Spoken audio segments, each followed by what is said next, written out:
Hey, Ultra family, Justin Too here, your host today of the Ultra Cycling Show. Thanks for joining us for another Sprint Round Race Report.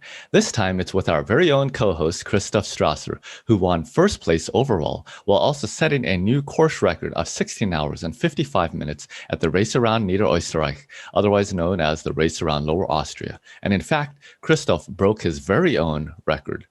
It's a very beautiful course and it traverses 600 kilometers all around the state of Lower Austria. It's roughly 373 miles, and it climbs 6,000 meters or almost 20,000 feet of elevation gain. So it's a challenging course. Looking forward to hearing all about the race with Christoph. So thanks for joining us on the show today. Hi, Justin. Good to see you. Well, it's amazing what you were able to do, and finally we're able to see an excellent and fun performance after the slowness of the pandemic. It's good to see that you're still in top form and in perfect shape as you approach your world record attempt later this year. Now, I do want to show everyone some of the photos that you sent through. There's some nice ones to give us an idea of what you were looking at before we get started with the show and with all of the questions. So this one here is at the starting line, and I'd imagine you were the last one to start, right? I was the last one. It was like 7:30 p.m. in the evening, so it was getting dark very soon, and it was very cold in the beginning of the race. Yeah, that's what we've heard from Elena Roch and Robert Mueller, who were also racing this year. Here's a nice one. We could see the sun is setting. I like this photo because it shows how aerodynamic you are and how tucked you are in there. That's amazing. Takes a lot of practice, I can imagine. Yeah, it's very important to have a good aerodynamic position on the time trial bike because, you want to be fast. And in order to be fast, you don't need only to push high performance and high watts. You also need to be in an aerodynamic position. Yeah, technique is very important. So true. Here's a really nice photo on the course. Nice sweeping turn here in the mountains of Lower Austria. Very beautiful. Yeah, that was the sunrise in the morning, and that was reaching the finish line at the middle of the day. It was about noon, 12 o'clock, and it was a great relief and a great moment to reach the finish line. Yeah, I can imagine. Of course, this is rolling into Lytra at the finish line. And of course, there at the finish, you were joined on the podium by Philipp Keider, who placed second, and Robert Mueller, who placed third. We've had an interview with Robert, and we'll have one with Philipp shortly, so everyone stay tuned to get the different perspectives from each of the racers. Of course, in the sprint round of questions, we will be going over a lot of interesting information, including all of your power, speed, cadence, heart rate data. So stay tuned for that, everybody. But again, well done, Christoph, and an incredible performance once again. It's fun to watch, even if it's just on a live tracking map. But fortunately, this race also has some excellent live streaming as well. All right. So thanks for sending those photos over and sharing that with us. Very beautiful course. Must have been a lot of fun. But let's get started now with our sprint round race report. It's a fun series of interesting questions where you'll be challenged to answer each one within a set time limit ranging from 15 seconds to 60 seconds. Now, you should be pretty used to it as the co-host of the show, but don't worry. Just as a reminder, you won't be disqualified for going over time. So let's get rolling with your very first question, Christoph. For those who don't know, who are you in a nutshell? Your full name, age, location, and occupation. My name is Christoph Strasser. I'm living in Austria, in Graz, the southern part of Austria. Meanwhile, I'm 38 years old, and my occupation is a professional ultracyclist. Wow, that sounds cool. That's nice. Good to watch a pro like you. All right, describe the event with just one word. For me, it was super fantastic. That's great. Yeah, it must be, especially with that performance. Okay, why did you choose to do this event? And again, I guess. Yeah, there are some more reasons. Definitely one of the most important reasons, it is in Austria, so it's very easy, no traveling in foreign countries. And it's a perfect time of the year in spring, so very good for a test of shape for my future races in that year. Excellent. Well, that was definitely a good test. Okay, how did you feel on a scale of 1 to 10, 10 being excellent? Yeah, definitely 10 in the beginning. It must be 10 in the beginning, otherwise you had a wrong preparation.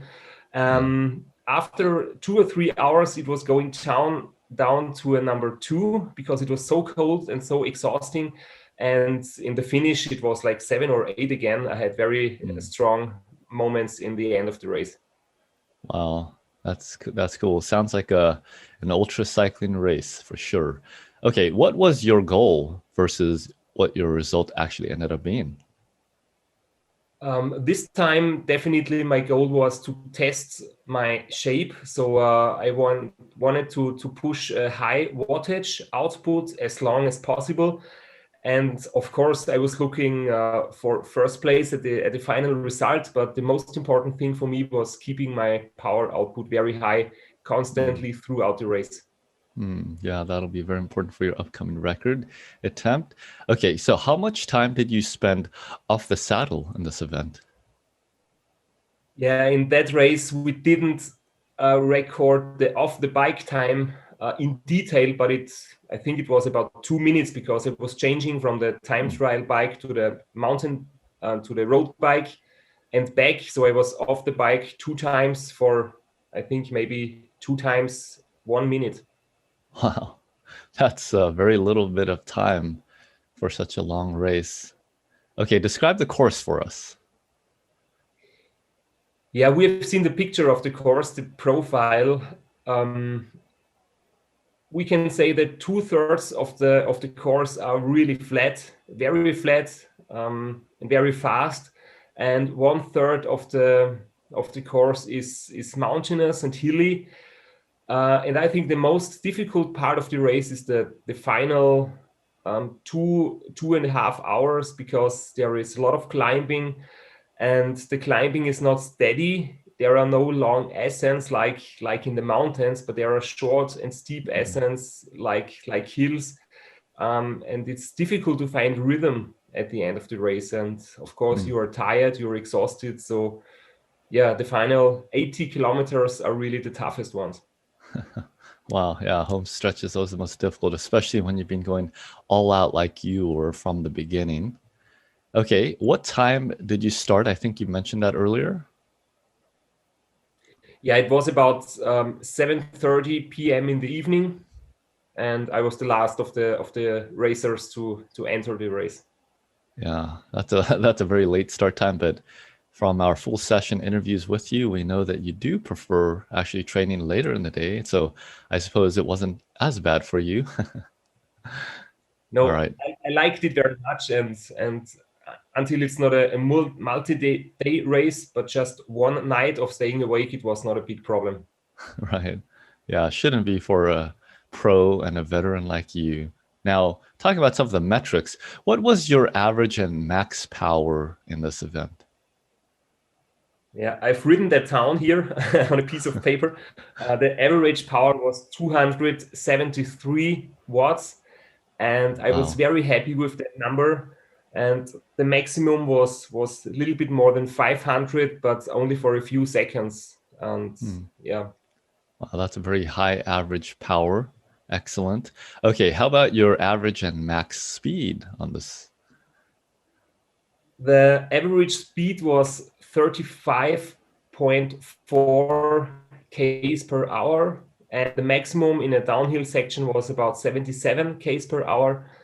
And yeah, I'm really very satisfied. The average power was the average speed was very high. Yeah, great job. Yeah, you're definitely flying on that course. No wonder you were able to set that record. Okay, how about your average and max cadence? My cadence is always very low because I prefer heavy gears, and I do not like going with a high cadence, so it was 75, and the maximum cadence was 110, but only for a few seconds in a downhill section. Yeah, one of the exceptional and unusual things about Christoph, you like grinding the bigger gears, but great job. Okay, what was your average and maximum heart rate? My maximum heart rate, I'm afraid there was a little mistake in the measurements. So because my Garmin says it was 170, but I think that was a fault. So I think it was about 160, and the average was 149. But still, this is very high for such a long race, and it shows that I was really, going all I can, and it was an all-out race for me. Otherwise, the heart rate would have been lower. Yeah, that's cool. Good that you have all those metrics, though. Thanks for sharing that with us. Here's another interesting one. How many calories did you burn versus how many did you eat? Yeah, my power meter says that I was burning 15,800 calories, and my Excel sheet from the follow vehicle from my crew says that my intake was about half of that amount. So it was something about 7,500 calories intake, all liquid, of course. And it was a carbohydrate electrolyte drink in combination with Ensure liquid nutrition. Nice. Yeah, we're all very familiar with your strategy and it works well for you. Okay, how many toilet breaks did you end up taking? You said you only stopped for about 2 minutes. Were you able to take any toilet breaks? Did you need to take any toilet breaks? In that race, because it was so cold and I was not able to drink a lot, there was no need of taking additional toilet breaks. It was possible to do the toilet stop while stopping for the bike exchange. So there was no additional time of the bike. Oh, nice. Oh, that's excellent. Super efficient. Okay, any sleep breaks, even for 1 second? No sleep breaks, of course, but in the nights after the race, I was not sleeping so much because I think my body was still a little bit in stress 2 or 3 nights after the race. So half a week later, my body was really coming down and I was sleeping well. Oh, wow. Okay, very interesting to hear that. Okay. How did your speed and power profile look like throughout the event? Yeah, my pacing was really very steady. So I didn't start fast and then slow down. I was perfectly aware of what I can push the pedals. So my strongest half hour of wattage output was at after 360K. So after more than the half of the distance, I had my strongest half hour. Wow. So yeah, I didn't really slow down in the end. That shows me that I'm in good shape. Yeah, that's amazing. I wish we could all say that when we're racing. Okay, which bicycle or bicycles did you end up using for this? The same bikes like last year. I was using the Specialized Shift TT for the flat parts of the race and the Tarmac for the climbing parts of the race. And that's a very good combination. Definitely the aero position is very exhausting also for your upper body, for your back. But that's something I'm training a lot for. And I got used to sitting on the TT bike in the last couple months and maybe even couple years. Yeah, you're very famous for that position, even in the race across America, thousands of miles across. Pretty amazing. All right, what gearing did you use on your bicycles? Yeah, my TT bike is equipped with mono chainring, so there is just one chainring. It's a 48, and the bottom cassette is 10 to 28 gears, and on the tarmac I have 52-36 in the front and 11 to 28 in the cassette on the back wheel. Yeah, interesting. Now, how long have you had that mono chain ring on your TT? Since last year, and I really like it a lot. I mean, you will not be happy on steep climbing, but on steep Yeah, climbing you don't use the TT bike. So if it's just hilly, I really like it a lot because it saves you some weight and it also has better aerodynamics. that's cool. Yeah, great to hear that. Thanks for that tip. All right, what size tire and tire pressure were you using? I'm always using the same tires. It's a 26 millimeters and the pressure is about 7 bars, but I'm not perfectly sure if it's 7 or 7.5. Hmm. On my air tool, there is some mark with, yeah, there is, I just know how much pressure there should be in, but I'm not definitely sure if it's 7 or 77.5. Okay, whatever it is, it's working really well for you. Okay, so how many sets of clothing did you use in this event? Since it was very cold, um, the positive thing was that it was not raining much, so it was just a little bit of rain in the beginning, Hmm. and it was not necessary to change the clothing. So I just had a wind jacket and a jersey and arm warmers and leg warmers, and that's it. Wow, nice. Yeah, you have to be efficient when you're only taking 2 minutes off the bike. All right. What did you use for nutrition? You kind of touched on it earlier. Snacks, food, Yeah, hydration. it was the same strategy as I'm really always using. It was the Ensure liquid nutrition, carbohydrate drink, and some boost for the night with caffeine and guarana to stay awake and to stay concentrated. Hmm. And that's all I was using. Yeah, awesome. What flavor? And, Were you able to get any dark chocolate? no, they are not available here in Austria. It was just ordinary chocolate, but also coffee and vanilla, and that was really nice. And carbohydrate drink was peach. It was Ooh, tasting a little bit nice. like iced tea. Very nice. Wow, that sounds great. Sounds like a nice Sunday bike ride. Okay, who was your support crew in this event? All of my three guys in the support crew, they have Race Across America experience. It was my coach, Max. It was my former crew chief from like 7 years ago, who was with me 4 times Race Across America. It was Rainer. And then Philip, who was in Race Across America for 2 times. Yeah, it was really a fun crew. They did a perfect job. We didn't lose any time, and it was a great team effort. That's awesome. Yeah, well done to you and your crew on such a successful event. Okay, which was the most difficult segment in this course for you this time around? It's definitely the last 80 Ks.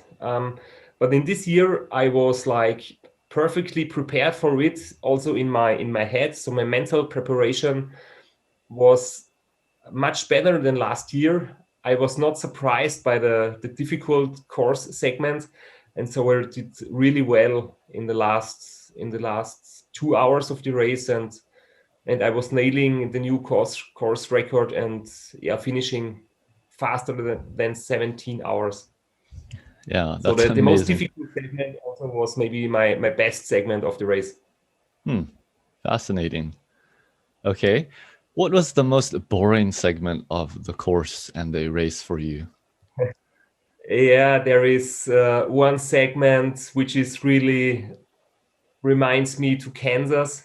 It's Hmm. really straight and flat and very boring. And it's also in the middle of the night. It's about the halfway point of the race, and you get tired. Your legs are getting tired. Your head is getting tired, and it's really boring. Yeah, it's Hmm. long, straight, flat. Yeah, well, with the way you ride it, it's surprising that your legs ever get tired. It's hard for me to imagine what that looks like for you. Yeah, Okay. Uh, they feel tired, but they don't stop to push. So yeah. yeah, Yeah, that's pretty amazing. You have a lot of grit and, well, ultra endurance. Okay. What was the most enjoyable segment? it was the mountains definitely, because in the mountains the daytime was early morning, so there was the sunrise, like we've seen on the picture in the beginning. You show the picture from the mountain sunrise, and yeah, it's really fascinating. You have curves uphill, and you have fascinating downhill sections. You need to be concentrated. You can fully enjoy the landscape, and it's really one of the beautiful parts of Austria. Yeah, it looks very beautiful. I would love to ride over there. I'm sure many of us would like to. And then we can race against you, and we might even see you pass us. What kept you motivated throughout this event? I mean, you were pushing so hard from the very beginning. Yeah, in that race, there are three blocks of starters. So the first starters are like beginning the race about 3 to 4 hours before me. And so it took me quite long to overtake all of them. And Hmm. the last man I was overtaking, it was like about after 12 or 13 hours. And even if he's not in the ranking in front of me, but he was still Hmm. on the road in front of me, and that was keeping me motivated.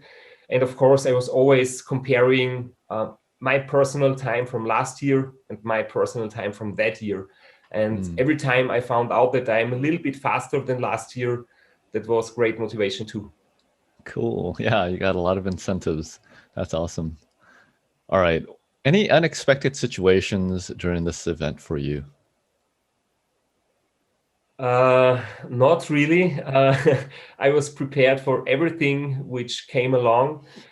Um, yeah, and that is, I think, one of the positive things when you have done a lot of races in the past, that you can prepare yourself and your crew for all the situations that will happen.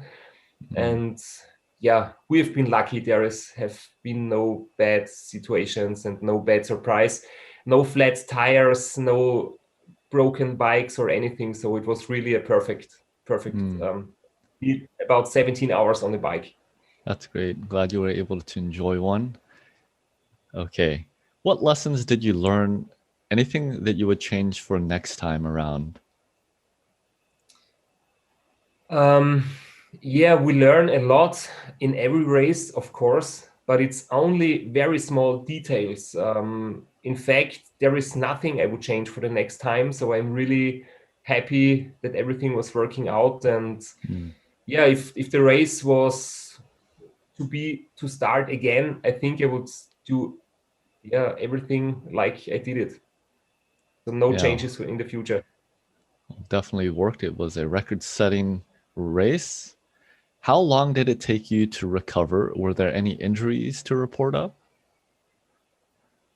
No, I was very happy and lucky that there have been no big problems. So the recovery time was not too long. What really took some more days than expected was just the tiredness, Hmm. because it is, even if it's just one night, it's not really, you cannot compare it with Race Around Austria or Race Across America in terms of tiredness or sleep deprivation. But in the nights after the race, I couldn't really sleep much. So it took me about 1 week to feel fully recovered. And Hmm. now it also took me about 1 week until I could train the full training plan like before the race. So it was about 5 or 6 days, just easy rides and recovery rides. And Hmm. after 1 week after the race, my training is on 100% again. Yeah, incredible. Even as you age, you are still able to recover so well. So that's excellent. Okay. Yeah, and I think if you recover too fast, maybe you didn't really push everything you can in the race. So it's Hmm. okay to be tired afterwards. Yeah, that's a really good point, actually. Yeah, thanks for sharing that. Very true. Okay, what tips do you have for others who are interested in participating in this event? It's such a beautiful event, a lot of fast competitors. Yeah, for this race, I think it's a very good opportunity to enter our sport of ultra cycling, and it's not necessary to think too much. Just do it, just try it, because this is one of the perfect opportunities to to begin, because it's kind of easy for in terms of organization. It's not too complicated in terms of logistics, and it's a distance 600 k's. It can be done even for newcomers. Yeah, it's very attainable. They also have a very nice live stream that you can be a part of, and that was always fun to watch. Okay, what's your next event, Christoph? What's coming up on your race calendar? My next event will be a 24-hour world record attempt. It will be in the middle of July here in Austria, and then in middle of September I will have another 24-hour world record attempt in Colorado, USA, in higher altitude, and that's hopefully the highlight of the season for me. And if everything runs perfect, I'm riding to reach the 1,000 k's in 24 hours. It will Holy be cow. very difficult, but I think I'm in very good shape, and I hope that traveling and everything is possible by that time of the year. And yeah, I'm looking forward to that. Yeah, man, don't we all? We're all looking forward to it, Christoph, and we'll be cheering you on. Glad you're in good shape. Okay, anything else that you'd like to share with those watching at home? Yeah, I think even if the pandemic is not over yet, and for some people it's still very tough, and some sporting events might not take place as planned. I think it's doing sports and riding bike, and just going for a ride, going for a tour. Maybe if there is no race, just going for a private tour and a private challenge. That's just a really good way to spend that season because yeah, personal challenges, personal goals, and just enjoying riding is so important, especially at that time of at that time of the year. Yeah, that's very true. Thanks for reminding us of that, Christoph. And glad you were able to enjoy a race and have an excellent result as well. Glad everything worked out well for you. That's always good to see. Now, I did want to show one final photo here. I imagine that this is you and your support crew, right? Yeah, definitely. That's the moment when we have celebrated at the finish line. And yeah, it was a very good moment. That's so cool. It's nice to be able to celebrate together. But Christoph, thank you for celebrating with us and recapping today your event and your race. It's so nice to see you out there on the course, and look forward to tracking you in your world record attempts coming up in just a few months' time. And look forward to having you here in the US, hopefully by the end of the year. So thanks again. Well done. Best wishes for your training, for your upcoming events. Thank you. Yeah, thank you. Bye. And for everyone watching at home, until next episode, keep spinning ultra.